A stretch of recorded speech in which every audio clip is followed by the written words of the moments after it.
வணக்கம் மக்களே, இந்த வீடியோவில் நம்ம என்ன செய்தி பார்க்க போகிறோம்னா, தமிழக வெற்றி கழகத்துடைய வேட்பாளர்கள் பட்டியல் எப்போது ரிலீஸ், நெருங்கும் தேர்தல், விஜய் புதிய திட்டம், இணையதளத்தில் வைரலாகும் செய்தி. வாங்க என்ன தகவல் என்ன செய்தின்னு இந்த வீடியோவில் விரிவாக பார்க்கலாம். அதுக்கு முன்னாடி முதன்முறையாக நம்ம சேனலை ஃபஸ்ட் டைம் பார்க்குறீங்கன்னா சப்ஸ்கிரைப் பண்ணாதவங்களாம் சப்ஸ்கிரைப் பண்ணிக்கோங்க.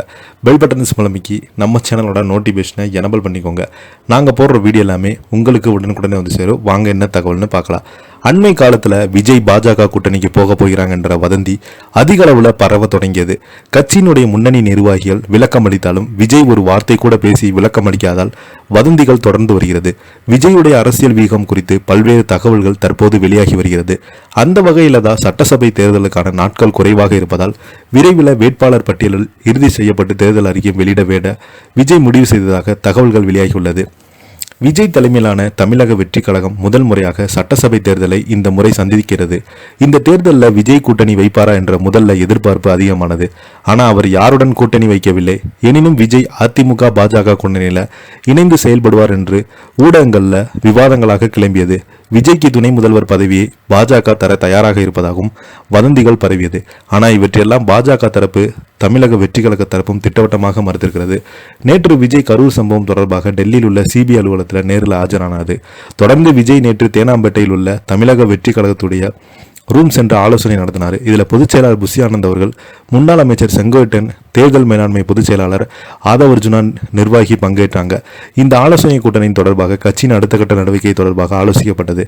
இதனிடையே தேர்தல் தேதி அறிவிக்கப்பட்டதை தொடர்ந்து சட்டசபை தேர்தலை சந்திக்க விஜய் தீவிரமாக இறங்கியிருக்கிறார். இதற்காக கடந்த மாதம் தொண்டர்களிலிருந்து விருப்ப மனுக்களை பெற்று அதன் அடிப்படையில் நேர்காணலை விஜய் நடத்தினார்.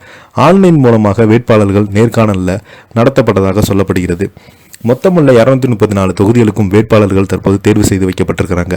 அந்த பட்டியலில் வெளியிடாமல் விஜய் தரப்பு ரகசியமாக வைத்திருக்கிறது. இதனிடையே கூட்டணி அமைப்பதற்காக எடுக்கப்பட்ட முயற்சிகள் கைகூடல. இதனால் அடுத்த கட்டத்தை நோக்கி தமிழக வெற்றி கழகம் பயணிக்க தொடங்கியுள்ளது. முக்கியமான தொகுதிகள் தமிழக வெற்றி கழக தேர்தல் பணிகளை இப்போது தொடங்கிவிட்டாங்க. விஜய் போட்டியிடுவதாக கருதப்படும் சென்னை பெரம்பூர் தொகுதியில் தேர்தல் அலுவலகம் அமைக்கும் பணியை பொதுச் செயலாளர் புஷி ஆனந்த் அவர்கள் தொடங்கியிருக்கிறார். அம்பத்தூர், தியாகநகர், வில்லிவாக்கம் பகுதியில் தேர்தல் பணிகள் முழு வீச்சாக தொடங்கப்பட்டது. வேட்புமனு தாக்கல் 30ஆம் தேதி தொடங்க உள்ள நிலையில் விரைவில் வேட்பாளர் பட்டியலை வெளியிட விஜய் திட்டமிட்டிருக்கிறார். இந்த வேட்பாளர் பட்டியலுக்கான கட்சியின் தேர்தல் அறிக்கையும் வெளியிட இருப்பதாக சொல்லப்படுகிறது. அதனைத் தொடர்ந்து விஜய் அவர்கள் பிரச்சார பயண திட்டவரம் விரைவில் அறிவிக்கப்பட்டுள்ளது. நாட்கள் குறைவாக இருப்பதாக தமிழகம் முழுவதும் எத்தனை இடங்கள் பிரச்சாரம் மேற்கொள்வது குறித்து ஆலோசித்து வருகிறார். அதன் அடிப்படையில் பிரச்சார திட்ட பயணத்தை தமிழக வெற்றி கழகம் அறிவிக்க வாய்ப்புள்ளதாம். இதற்காக ஆலோசனை கூட்டம் பனையூர் உள்ள கட்சி அலுவலகத்தில் விரைவில் நடக்க உள்ளதாக, பனையூர் நடைபெற்றுள்ள கூட்டத்தில் தேர்தல் பிரச்சாரத்தை பொதுக்கூட்டல் வாயிலாக முன்னெடுப்பதா, வீதி வீதியாக பிரச்சாரம் மேற்கொள்வதா என்று விஜய் முடிவெடுப்பாரா?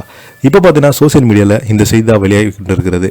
இதை பற்றி நீங்கள் என்ன கீழே உள்ள கமெண்ட் பாக்ஸில் மறக்காமல் பதிவிடுங்க. நன்றி, வணக்கம்.